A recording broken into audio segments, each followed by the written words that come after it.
चित्तौड़ में आप सभी का स्वागत है। राजस्थान माध्यमिक शिक्षा बोर्ड की 10वीं कक्षा की परीक्षाएं गुरुवार से आरंभ हुई। चित्तौड़गढ़ जिले के विभिन्न परीक्षा केंद्रों पर पहले दिन सभी स्थानों पर परीक्षा शांतिपूर्ण तरीके से संपन्न हुई एवं पहले दिन नकल का कोई भी केस सामने नहीं आया। पहले दिन अंग्रेजी का प्रश्न पत्र और परीक्षा संपन्न होने के बाद अधिकांश विद्यार्थियों के चेहरे खिले हुए दिखाई दिए, जिन्होंने कहा कि पेपर काफी अच्छा हुआ और इसके कारण अब वह तनाव मुक्त हो गए और आगे भी यदि इसी तरह पेपर अच्छे होंगे तो उन्हें उम्मीद है कि वह अच्छे अंक लाने में सफल हो पाएंगे। राजस्थान माध्यमिक शिक्षा बोर्ड की 10वीं कक्षा की परीक्षाएं जिले भर में गुरुवार से आरंभ हुई, जो आगामी 28 फरवरी तक चलेगी। बोर्ड की 10वीं कक्षा की परीक्षा के तहत पहले दिन अंग्रेजी विषय की परीक्षा हुई। परीक्षा संपन्न होने के बाद अधिकांश विद्यार्थियों ने न केवल पेपर अच्छा होने की बात कही, बल्कि अधिकांश के चेहरे पर मुस्कुराहट देखने को मिली। परीक्षा संपन्न होने के बाद परीक्षा केंद्रों के बाहर मौजूद अभिभावकों के साथ भी बच्चे बिना किसी तनाव के पेपर अच्छा होने की जानकारी देते हुए देखे गए। इस परीक्षा के लिए विभिन्न उड़न दस्तों का जिले में नकल रोकने के लिए गठन किया गया। पहले दिन हालांकि नकल का कोई भी प्रकरण सामने नहीं आया। जिले में कई परीक्षा केंद्रों पर परीक्षार्थी विभिन्न कारणों के चलते अनुपस्थित भी रहे। अधिकांश परीक्षा केंद्रों के पेपर निकटवर्ती पुलिस थानों में सुरक्षित रखवाए गए, जो कि बोर्ड की परीक्षा आरंभ होने से पहले कुछ दिनों पहले यहाँ पहुँच चुके थे एवं कई परीक्षार्थियों को उनके जो गृह स्थान है वहाँ से काफ़ी दूर यह केंद्र दिए जाने से उन्हें काफ़ी अधिक परेशानियाँ उठानी पड़ी। ऐसे कई विद्यार्थी जो कि सहनवा के थे वह चित्तौड़गढ़ में परीक्षा देने पहुँचे। बताएं कैसा हुआ पेपर, कैसा हुआ? बहुत अच्छा हुआ। सभी कह रहे हैं आज बहुत अच्छा हुआ, बहुत अच्छा हुआ। तो क्या जो आपकी बोर्ड की जो परीक्षा होती है, जब आरंभ होती है, आज परीक्षा आरंभ हुई है, पहले मन में डर रहता है? हाँ, पहले तो था, पर अब नहीं, पेपर हो गए उसके बाद। अरे पेपर उसके डर, तो क्या केवल बोर्ड के नाम से डर रहता है या कि आज बहुत कठिन परीक्षा आएगी, कठिन पेपर आएगा? बहुत कठिन पेपर आएगा और कैसा आएगा ये ऐसे रहती है। तो आज आपका डर निकल गया है। अब आगे मन में क्या चल रहा है आपके कि कल पेपर कैसा होगा, क्या उसको अच्छा होगा? आज अच्छा हुआ तो ऐसे सोच रहे कल भी अच्छा होगा। कल भी अच्छा। परीक्षा संपन्न होने के बाद एक परीक्षा केंद्र के बाहर मेवाड़ विश्वविद्यालय को लेकर प्रचार करते हुए एक नाबालिग युवक दिखाई दिया, जिसने अपनी उम्र 18 वर्ष से कम होना बताया और बताया कि उसे मेवाड़ विश्वविद्यालय द्वारा यह प्रचार सामग्री परीक्षा देने आए विद्यार्थियों को देने के लिए दी गई है और यह भी कहा गया कि उन्हें यह कहा जाए कि वह 10वीं के बाद 12वीं के दौरान मेवाड़ विश्वविद्यालय में एडमिशन लें और उसी कारण उसे यह प्रचार सामग्री दी गई। चित्तौड़गढ़ जिले के गंगरा क्षेत्र में स्थित मेवाड़ विश्वविद्यालय में 2022 में विश्वविद्यालय प्रशासन द्वारा ऐसे कई विद्यार्थियों को एक पाठ्यक्रम के लिए प्रवेश दे दिया गया, जिसके लिए उसके द्वारा संबंधित जो विभाग होते हैं उनसे उसकी एनओसी नहीं ली, अनुमति नहीं ली गई और बिना अनुमति के ही ऐसे कई विद्यार्थियों को प्रवेश दे दिया गया और बाद में यह मामला 2024 में न्यायालय में भी पहुंचा था, जहां विश्वविद्यालय प्रशासन की ओर से लिखित में आश्वासन दिया गया कि यदि उन्हें मान्यता नहीं मिल पाती है तो ऐसे विद्यार्थियों को अन्य विश्वविद्यालय में इसी स्कॉलरशिप के आधार पर उन्हें शिफ्ट करवा देंगे। लेकिन विश्वविद्यालय प्रशासन ने इसे गंभीरता से नहीं लिया और ऐसे कई विद्यार्थियों के सामने अब उनकी डिग्री को लेकर संकट खड़ा हो गया, जिसकी कोई मान्यता ही नहीं है तो उनकी यह डिग्री एक कागज के अलावा कुछ भी नहीं रह जाती है, जिसको लेकर विद्यार्थियों ने जब महाविद्यालय प्रशासन में धरना शुरू कर दिया, धरने पर बैठ गए तो मैनेजमेंट ने पुलिस को बुला लिया। विद्यार्थियों का आरोप है कि पुलिस ने मैनेजमेंट के दबाव में उन्हें भी दबाने की कार्रवाई की और उनकी एक नहीं सुनी गई। यही नहीं, इस दौरान विश्वविद्यालय के जो अधिकारी हैं वह छात्रों को धमकाते हुए भी देखे गए और यह तक कहते हुए सुनाई दिए कि वह चुप रहे और यहाँ केवल उनकी ही चलेगी और उनकी उन्हें सुननी पड़ेगी। विद्यार्थियों का कहना है कि आगामी मार्च माह में उनकी परीक्षा है और यह उनका अंतिम वर्ष है और जब परीक्षा संपन्न हो जाएगी तो डिग्री यदि मान्यता उनकी जो नहीं मिल पाती है तो ऐसी स्थिति में न तो वो नौकरी कर सकेंगे और न नौकरी के लिए उन्हें जो पंजीयन करवाना पड़ता है वह भी नहीं करवा पाएंगे। यह वही विश्वविद्यालय है जो कि पहले फर्जी डिग्री के कारण कई बार विवाद में रह चुका है, चर्चा में रह चुका है। एसओजी द्वारा छापा मारकर यहाँ के तत्कालीन प्रिंसिपल समेत कई जनों को गिरफ्तार किया गया था। चौंकाने वाले खुलासे हुए, लेकिन इसके बावजूद इस विश्वविद्यालय पर कुछ राजनेताओं की अति मेहरबानी होने के कारण विश्वविद्यालय के खिलाफ अब तक कोई ठोस कार्रवाई नहीं हो पाई। यहां तक कि मान्यता समाप्त करने के लिए राजस्थान के एक कैबिनेट मंत्री ने गत वर्ष यहां छापा मारकर बातें तो बहुत बड़ी बड़ी कही थी, लेकिन शायद वह भी किसी न किसी के दबाव में आ गए। एक बोल रहे हैं दूसरे नहीं बोलना चाहिए। नहीं बोला उन्होंने, बोला सर, जो दूसरे कर रहे वही कर मैंने क्या बात कर रहे हैं, मैंने क्या गलत कहा है? वो पढ़ने की बात कर रहे हैं। इसका मतलब तुमको पता है कि क्या बात तुम बोलना चाह रहे हैं? क्यों क्या बोलना चाह रहे हैं? क्या बोलना चाह रहे हैं? पढ़ने की बात करते हो, आवाज बंद कर, आप कुछ भी आवाज बंद कर, बिल्कुल आवाज बंद करेगा। यहाँ वही बोलेगा जो मैं कह रहा हूँ। ये सब ऊपर दिख रहा है। मेरी यूनिवर्सिटी में मेरे हिसाब से चलेगा। एक बोल रहे हैं दूसरे नहीं बोलना चाहिए। नहीं बोला उन्होंने, बोला सर, जो दूसरे कर रहे वही कर मैंने क्या बात कर रहे हैं, मैंने क्या गलत कहा है? वो पढ़ने की बात कर रहे हैं। इसका मतलब तुमको पता है कि क्या बात तुम बोलना चाह रहे हैं? क्यों क्या बोलना चाह रहे हैं? क्या बोलना चाह रहे हैं? पढ़ने की बात करते हो, आवाज बंद कर, आप कुछ भी आवाज बंद कर, बिल्कुल आवाज बंद करेगा। यहाँ वही बोलेगा जो मैं कह रहा हूँ। ये सब ऊपर दिख रहा है। मेरी यूनिवर्सिटी में मेरे हिसाब से चलेगा। तो सुना आपने, आवाज बंद करो, यहाँ पर हमारे हिसाब से सब कुछ चलेगा, मेरे विश्वविद्यालय में सब कुछ मेरे अनुसार चलेगा। यह वीडियो सोशल मीडिया पर तेज़ी से वायरल हो रहा है और यह वीडियो है चित्तौड़गढ़ जिले के गंगरार क्षेत्र में स्थित मेवाड़ विश्वविद्यालय के उन छात्रों को धमकी भरा जो कि अपनी मांग को लेकर धरना दे रहे हैं, लेकिन उनकी मांग को गंभीरतापूर्वक लेने के स्थान पर मेवाड़ विश्वविद्यालय के अधिकारी इस तरह के धमकी भरे शब्दों का न केवल उपयोग करते हुए देखे गए, बल्कि जब अपनी इस उचित मांग को लेकर विद्यार्थी धरने पर बैठ गए तो मैनेजमेंट द्वारा पुलिस को बुला लिया गया। विद्यार्थियों का आरोप है कि गंगरार पुलिस एवं थानाधिकारी द्वारा मैनेजमेंट के दबाव में रहकर काम किया गया। दरअसल यह पूरा जो मामला है वह इस विश्वविद्यालय में BSc नर्सिंग फाइनल ईयर के 30 कश्मीरी सहित 33 विद्यार्थियों को विश्वविद्यालय प्रशासन द्वारा निलंबित किए जाने का है, जिसको लेकर उन्होंने हंगामा खड़ा कर दिया, धरने पर बैठ गए। जो अपनी डिग्री की गत कई समय से मान्यता नहीं होने पर विश्वविद्यालय प्रशासन का ध्यान आकर्षित कर रहे हैं। मेवाड़ विश्वविद्यालय द्वारा BSc नर्सिंग कोर्स के लिए RNC और INC से मान्यता नहीं लिए जाने के बावजूद कई विद्यार्थियों को 2022 में प्रवेश दे दिया गया, जिसको लेकर पहले भी इस विश्वविद्यालय में अध्ययनरत ऐसे विद्यार्थी धरना दे चुके हैं, जिनका कहना है कि इन संस्थाओं की मान्यता के बिना उनकी डिग्री की कोई मान्यता नहीं रह जाती है और यह वैध नहीं है। लेकिन इसके बावजूद मेवाड़ विश्वविद्यालय प्रशासन द्वारा उनके भविष्य के साथ खिलवाड़ किया गया और मान्यता नहीं होने के बावजूद उन्हें यह कहकर प्रवेश दे दिया गया कि वह इसके लिए मान्यता ले लेंगे।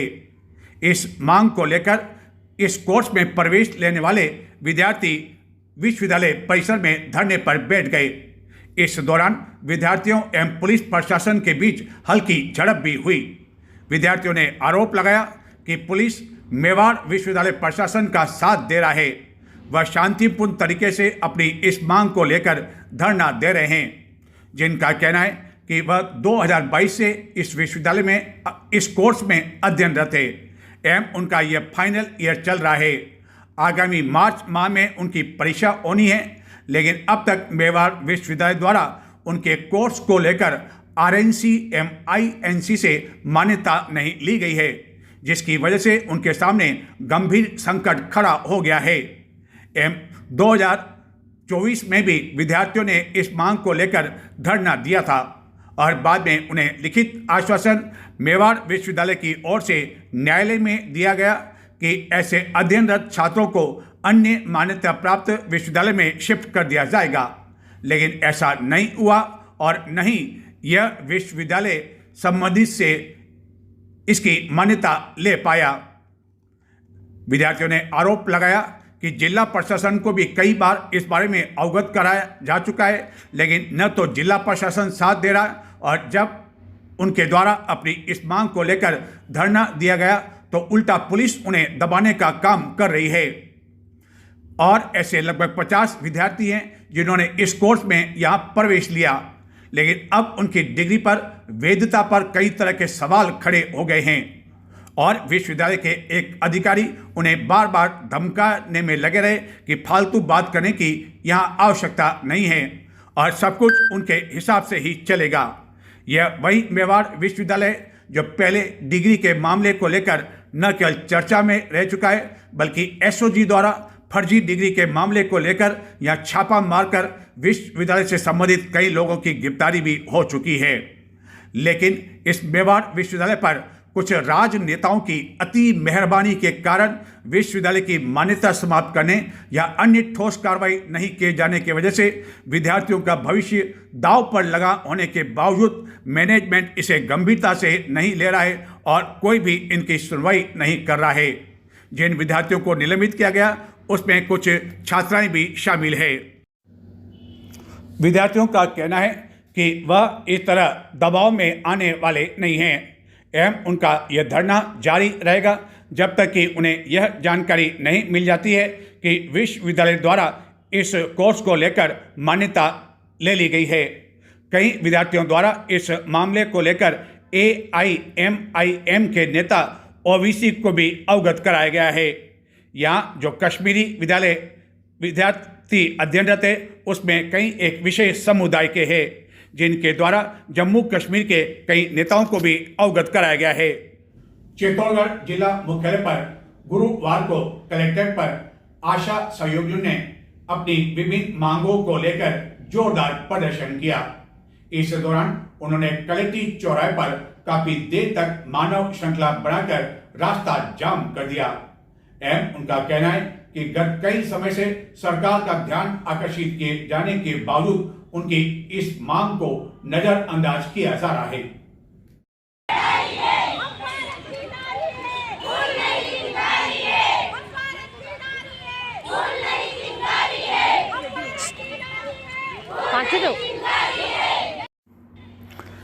राजस्थान आशा सहयोगिनी यूनियन चित्तौड़गढ़ के तत्वाधान में आशा सहयोगिनी ने मानव श्रृंखला बनाकर कलेक्ट्रेट पर प्रदर्शन कर विभिन्न मांगों के निराकरण किए जाने के संबंध में राष्ट्रपति के नाम जिला कलेक्टर को ज्ञापन सौंपा। यूनियन अध्यक्ष चंदा सुखवाल एवं महामंत्री राधा जोशी ने बताया कि गत काफ़ी समय से आशा वर्कर निरंतर सरकार का काम करते आ रहे हैं, लेकिन उनका शोषण किया जा रहा है, जिससे समस्त आशा वर्कर में रोष व्याप्त है। आशा वर्करों का गत 4 माह से मानदेय भी बकाया है। ज्ञापन में कहा गया कि गत कई वर्षों से सरकार द्वारा मानदेय में किसी तरह की कोई बढ़ोतरी नहीं की गई है। देश के हित में करेंगे काम, देश के हित में करेंगे काम, अभी कली अंगड़ाई है, आगे और लड़ाई है, अभी कली अंगड़ाई है, आगे और लड़ाई है। हम भारत की नारी है, फूल नहीं चिंगारी है, हम भारत की नारी है, फूल नहीं चिंगारी है, हम भारत की नारी है, फूल नहीं चिंगारी है, हम भारत की नारी है, फूल नहीं चिंगारी है। देश के हित में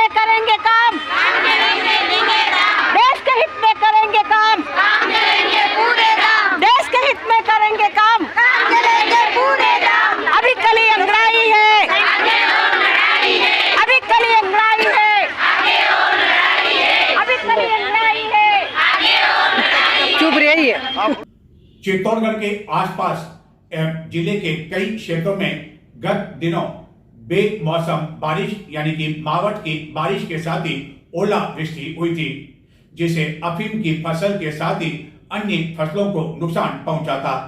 लेकिन ऐसा लगता है कि सरकार द्वारा किसानों को राहत देने के लिए अब तक कोई कदम नहीं उठाए गए हैं। यहां तक कि गिरदावरी भी प्रारंभ नहीं की गई है। शायद यही कारण है जिसके चलते चित्तौड़गढ़ के विधायक चंद्रभान सिंह आक्या को गुरुवार में विधानसभा में इसको लेकर आवाज उठानी पड़ी एवं सरकार से मांग की कि ऐसे किसानों को तत्काल प्रभाव से मुआवजा प्रदान किया जाए और उन्हें राहत पहुंचाई जाए।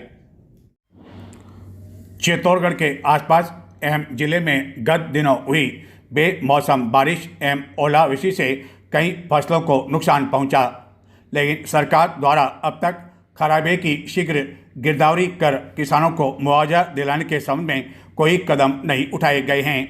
शायद यही कारण है जिसके चलते चित्तौड़गढ़ के विधायक चंद्रभान सिंह आक्या को विधानसभा में यह मामला उठाना पड़ा। हमारे वहां अफीम आने वाली है, अफीम के डोडे पूरी तरह से नष्ट हो गए। माननीय अध्यक्ष महोदय, प्राकृतिक आपदाएं समय समय पर आती हैं, उसी में से ओढ़ना पड़ना भी फसलों के बड़ी आपदा है। माननीय अध्यक्ष महोदय, ऐसी आपदा आती है, मेरा ऐसा निवेदन है कि जिला प्रशासन, उपखंड तहसीलदार गिरदावल अधिकारी स्थानीय स्तर पर ऑटो मोड में रहना चाहिए। आपदा आते ही मौके पर सर्वे कर पीड़ित का निश्चित समय पर राहत प्रदान की जा सके, क्योंकि आजकल नुकसान संबंधी सूचनाएं ऑनलाइन पोर्टल पर भेजना होता है। उसी देरी के कारण पीड़ित किसानों को मुआवजा 4-5 साल से नहीं मिलता है, क्योंकि हमारे किसान इतने पढ़े लिखे नहीं है, वो ऑनलाइन नहीं कर सकते हैं, उनको ऑफलाइन रखे और अभी जो हमारे फसल का खराब हुआ है उसकी सर्वे कराए और नारकोटिक्स को सरकार, माननीय सचिव कार्य मंत्री बैठे हैं, अपने यहाँ नारकोटिक्स विभाग को भी लिखे जितने भी अफीम का खराब हुआ है उसकी जांच करवाए, उनको उचित मुआवजा मिले और उनको अफीम के डोडे चूरे के दाने लेने की अनुमति दे, क्योंकि हमारी फसलें चौपट हो चुकी है, किसान काफी दुखी है और काफी लोग उसमें पैसा खर्च कर चुके हैं। ऐसा मेरा अध्यक्ष महोदय से अनुमति चाहता हूं कि उनकी सर्वे कर। चित्तौड़गढ़ जिले के निम्भाड़ा क्षेत्र में स्थित एक सरकारी विद्यालय में प्रधानाचार्य के कहने पर पेड़ों की कटाई का मामला अब जोर पकड़ता जा रहा है। एक और जहां प्रधानमंत्री एक पेड़ मां के नाम पर अभियान चलाए हुए हैं, वहीं दूसरी ओर प्रधानाचार्य द्वारा कई पेड़ों की कटाई किए जाने के बावजूद शिक्षा विभाग द्वारा इस संबंध में प्रधानाचार्य के खिलाफ किसी तरह की कोई ठोस कार्रवाई नहीं किया जाना भी चर्चा का विषय बना हुआ है। देश के प्रधानमंत्री जहां समय समय पर देशवासियों से एक पौधा मां के नाम की अपील करते हैं, वहीं चित्तौड़गढ़ जिले के निम्बाड़ा क्षेत्र में स्थित बिनोता माध्यमिक विद्यालय में एक प्रधानाचार्य के कहने पर कई पेड़ों की कटाई कर दी गई एवं इसको लेकर हालांकि शिक्षा विभाग द्वारा जांच पड़ताल भी की गई, लेकिन इसके बावजूद संबंधित प्रधानाचार्य के खिलाफ अब तक कोई ठोस कार्रवाई नहीं की गई, जिसको लेकर यह मामला गर्माता जा रहा है कि आखिरकार ऐसे क्या कारण है जिसके कारण प्रधानाचार्य के खिलाफ कोई कार्रवाई नहीं की जाकर इस मामले को दबाने की कोशिश की जा रही है। जबकि राजस्थान वृक्ष संरक्षण अधिनियम के तहत भी इस तरह की कार्रवाई की जा सकती है और यह अपने आप में एक संगीन अपराध है। इस पेड़ों की कटाई करने के बाद एक ट्रैक्टर ट्रॉली में यहां काटे गए पेड़ों की लकड़ी ले जाते हुए भी देखे गए। राजस्थान सरकार की उप मुख्यमंत्री एवं वित्त मंत्री दिया कुमारी द्वारा बुधवार को राजस्थान का बजट प्रस्तुत किया गया। इस बजट को चित्तौड़गढ़ के विधायक चंद्रभान सिंह आक्या ने शानदार बजट बताते हुए कहा कि बजट में चित्तौड़गढ़ विधानसभा के लिए जो सौगात दी गई वह बम्पर सौगात है। उन्होंने कहा कि कई महत्वपूर्ण मांगों को लेकर सरकार का ध्यान आकर्षित किया गया था, वित्त मंत्री से भी इस संबंध में आग्रह किया गया था और ऐसी अधिकांश मांगों को पूरा कर लिया गया है। आज 2026 के बजट में परमादरणीय मुख्यमंत्री जी भजनलाल जी शर्मा जी को उप मुख्यमंत्री जी और वित्त मंत्री के रूप में दिया कुमार जी और हमारे लोकप्रिय सांसद भाई सीपी जोशी जी, सबको मैं हृदय से धन्यवाद देना चाहता हूं। जिस प्रकार का बम्पर बजट चित्तौड़गढ़ विधानसभा को दिया है, जिस प्रकार बायोलॉजिकल पार्क की वर्षों से मांग थी, वर्षों से बातचीत थी और आज वो बजट आज उन्होंने यहाँ के लिए 31 करोड़ का बजट बायोलॉजिकल पार्क के लिए दिया। वर्षों से मांग धनेर की पुलिया जो पुलिस लाइन के पीछे वाली वर्षों से मांग थी, उसके आज 25 करोड़ रुपए उसके दिए। आज एक भोईखेड़ा से बिरला को जोड़ने वाले जो सर लोग वर्षों से टायर पे या उसपे होके जाते हैं, उसका 5 करोड़ बजट उसके लिए दिया। जो सेमरपुरा से लेकर विजयपुर रोड जो पिछले सरकार में 23-24 में बजट की घोषणा करते हैं, केवल नाम मात्र की चुनावी घोषणा करी थी, पर अब की बार मुख्यमंत्री जी ने घोषणा करी है, वो भी एक 40 करोड़ की घोषणा है, वो बड़ी घोषणा है। और उसके अलावा एक रोड की घोषणा और हमारे गोसुना साइड की एक बड़ी रोड है, गाडरीखेड़ा, ये सजनपुरा, नेतावल, ये बहुत बड़ी रोड की वर्षों से मांग थी, 40 करोड़ की उसकी घोषणा। हमारी गंभीरी के नहर है जो पानी हमारे इधर आता है और नहरें टूटी फूटी है, उसके लिए 25 करोड़ का बजट उसके लिए दिया। और उसके अलावा यहाँ की काफी लंबी मांग यहाँ थी चिल्ड्रन होम बने, उसके लिए सभी डिस्ट्रिक्ट को दिया, चित्तौड़गढ़ जिले को भी दिया। और हेरिटेज वॉक का लंबा बजट दिया है। तो मैं तो कह सकता हूं कि जितनी मांगे हम लोगों ने यहाँ मांगी थी, वो सारी मांग, और सबसे बड़ी इंदिरा गांधी स्टेडियम में एक सिंथेटिक ट्रैक का 10 करोड़ की हम दिल्ली घूमने जाता हूँ, वहां वो करता हूँ। और वहां के लिए लंबी मांग सिर्फ खिलाड़ियों की थी, युवा वर्ग की थी, और उन्होंने एक 10 करोड़ रुपए उसके दिए। मैं तो पूरे राजस्थान को बम्पर बजट दिया है, और आज बम्पर बजट के साथ इतना बजट जो मांगा और मुख्यमंत्री जी ने दिया है, इसलिए मैं मुख्यमंत्री जी को धन्यवाद देना चाहता हूँ, उप मुख्यमंत्री जी को और हमारे लोकप्रिय सांसद भाई सीपी जोशी जी को धन्यवाद देना चाहता हूँ। जिस प्रकार का बजट दिया है वो वापस सराहनीय बजट है। और जो छोटे मोटे कोई काम बचे हैं वो हम सप्लीमेंट्री में जोड़ने की हम लोग कोशिश करेंगे। नजर डालते हैं कुछ और समाचारों की ओर, लेकिन संक्षिप्त में देखते रहे चित्तौड़ दर्शन। केंद्रीय संयुक्त श्रम संगठन राजस्थान के आह्वान पर विभिन्न मांगों को लेकर गुरुवार को चित्तौड़गढ़ में श्रमिकों द्वारा प्रदर्शन कर जिला कलेक्टर को ज्ञापन दिया गया। संगठन के अध्यक्ष धीर सिंह राठौर के नेतृत्व में यह ज्ञापन दिया गया। ज्ञापन में मजदूर विरोधी 4 लेबर कोड निरस्त करने, बढ़ती हुई महंगाई को देखते हुए न्यूनतम वेतन 30,000 रुपये मासिक करने, ठेका प्रथा और निजीकरण बंद करने समेत 16 सूत्री मांगों की ओर ध्यान आकर्षित किया गया। चित्तौड़गढ़ में इंदिरा गांधी स्टेडियम के समीप मुख्य मार्ग पर गत कई समय से एक खड्डा होने के बावजूद नगर परिषद द्वारा इसकी सूद लेने के स्थान पर यहां यातायात पुलिस के बैरिकेड से इसे ढकने की कोशिश की गई, जिसके कारण कभी भी कोई हादसा हो सकता है।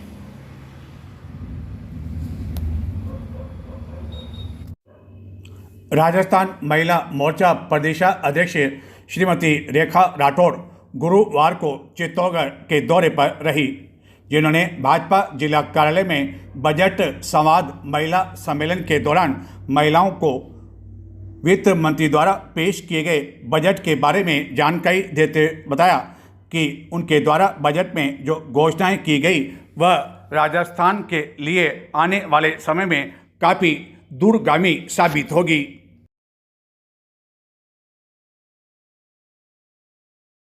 तो ये थे आज के समाचार। नमस्कार।